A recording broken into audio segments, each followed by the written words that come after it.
ಭಾರತೀಯ ಆರ್ಥಿಕತೆಯ ಭೀಷ್ಮ ಪಿತಾಮಹ ಅಂತ ಪರಿಗಣಿಸಲಾದ ಮಾಜಿ ಪ್ರಧಾನಿ ಮನಮೋಹನ್ ಸಿಂಗ್ ನಿನ್ನೆ ಇಹಲೋಕ ತ್ಯಜಿಸಿದ್ದಾರೆ.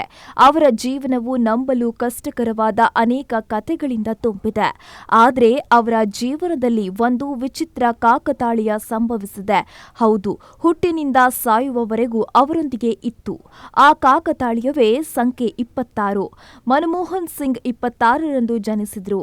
ಅದೇ ದಿನಾಂಕದಂದು ನಿಧನರಾಗಿದ್ದಾರೆ. ಮನಮೋಹನ್ ಸಿಂಗ್ ಅವರು ಅವಿಭಜಿತ ಭಾರತದ ಪಂಜಾಬ್ ಪ್ರಾಂತ್ಯದ ಗಾಂವ್ ಗ್ರಾಮದಲ್ಲಿ 1932ರ ಸೆಪ್ಟೆಂಬರ್ 26ರಂದು ಜನಿಸಿದರು. ಈ ಭಾಗ ಈಗ ಪಾಕಿಸ್ತಾನದಲ್ಲಿದೆ.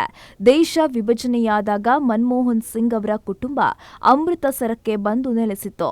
ಅವರ ನಿಜವಾದ ವೃತ್ತಿ ಜೀವನ ಇಲ್ಲಿಂದ ಪ್ರಾರಂಭವಾಯಿತು.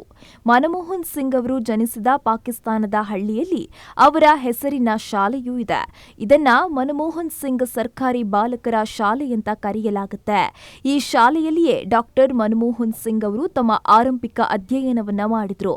ಒಂದು ಕಾಲದಲ್ಲಿ ಕತ್ತಲೆಯಲ್ಲಿ ಬದುಕುತ್ತಿದ್ದ ಈ ಗ್ರಾಮ ಇಂದು ಆದರ್ಶ ಗ್ರಾಮವಾಗಿ ಮಾರ್ಪಟ್ಟಿದೆ.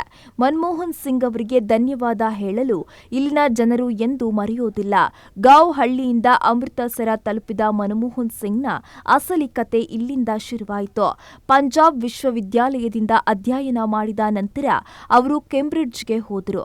ವಿಶ್ವದ ಅತ್ಯಂತ ಪ್ರಸಿದ್ಧ ವಿಶ್ವವಿದ್ಯಾನಿಲಯವಾದ ಆಕ್ಸ್ಫರ್ಡ್ನಿಂದ ಡಿಫಿಲ್ ಪಡೆದರು. ಮನಮೋಹನ್ ಸಿಂಗ್ ಅವರ ಪುತ್ರಿ ದಮನ್ ಸಿಂಗ್ ತಮ್ಮ ಪುಸ್ತಕದಲ್ಲಿ ಅಂದಿನ ಸ್ಥಿತಿಯ ಬಗ್ಗೆ ಬರೆದಿದ್ದಾರೆ. ಹಣದ ಕೊರತೆಯನ್ನ ಹೇಗೆ ಎದುರಿಸಬೇಕಾಯಿತು ಅಂತ ತಿಳಿಸಿದ್ರು. ಆದರೂ ಪ್ರಾಮಾಣಿಕತೆಯನ್ನ ಬಿಡಲಿಲ್ಲ. ಇದು ಅವರಿಗೆ ಭಾರತದ ಗವರ್ನರ್, ಹಣಕಾಸು ಮಂತ್ರಿ ಮತ್ತು ನಂತರ ಪ್ರಧಾನಿಯಾಗಿ ದೇಶದ ಆರ್ಥಿಕತೆಗೆ ಹೊಸ ದಿಕ್ಕನ್ನು ನೀಡಲು ಸಾಧ್ಯವಾಯಿತು. ಮನಮೋಹನ್ ಸಿಂಗ್ ಅವರ ಹೆಸರಿನಲ್ಲಿ ಹಲವು ಸಾಧನೆಗಳಿವೆ. ಅವರು ಗವರ್ನರ್, ಹಣಕಾಸು ಮಂತ್ರಿ ಮತ್ತು ಪ್ರಧಾನಮಂತ್ರಿ ಸ್ಥಾನವನ್ನ ತಲುಪಿದ್ರು.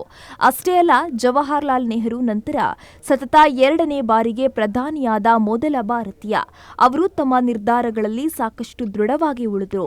ಅವರು ಅಮೆರಿಕದೊಂದಿಗಿನ ಪರಮಾಣು ಒಪ್ಪಂದವನ್ನ ದೇಶಕ್ಕೆ ಪ್ರಮುಖ ಅಂತ ಪರಿಗಣಿಸಿದಾಗ ಅವರು ತಮ್ಮ ಸರ್ಕಾರವನ್ನ ಪಣಕ್ಕಿಟ್ರು.